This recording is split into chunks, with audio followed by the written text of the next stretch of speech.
विटा नगरपालिकेची निवडणूक येत्या 2 डिसेंबरला होऊ घातली आहे। विधानसभा निवडणुका पार पडल्यानंतर तब्बल वर्षभराच्या कालावधीनंतर विटा नगरपालिकेची निवडणूक होत आहे।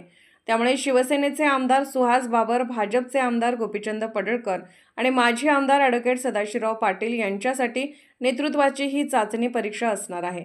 त्यामुळे यात कुणाचे पारडे जड, कुणाचे पारडे हलके हे स्पष्ट होणार असल्याने त्यांच्यासाठी हा परीक्षेचा काळ असणार आहे।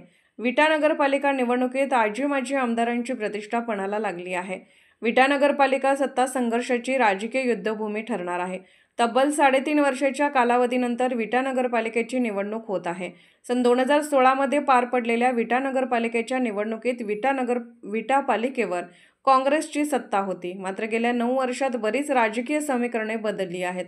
बदलत्या राजकीय समीकरणात माजी नगराध्यक्ष ॲडव्होकेट वैभव पाटील यांनी भाजपमध्ये प्रवेश केला आहे।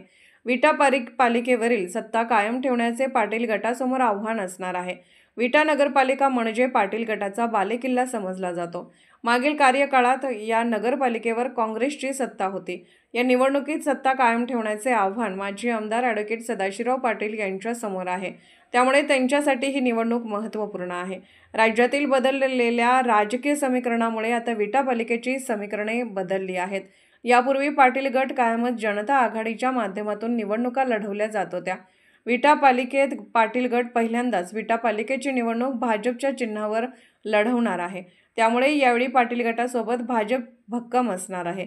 तसेच आगामी पालिका निवडणुकीच्या पार्श्वभूमीवर भाजपचे आमदार गोपीचंद पडळकर आणि माजी आमदार ॲडव्होकेट सदाशिवराव पाटील यांच्यात राजकीय मनोमिलन झाले आहे। त्यामुळे आमदार पडळकर हे देखील विटा पालिकेच्या राजकारणात पाटील गटासोबत असणार आहेत।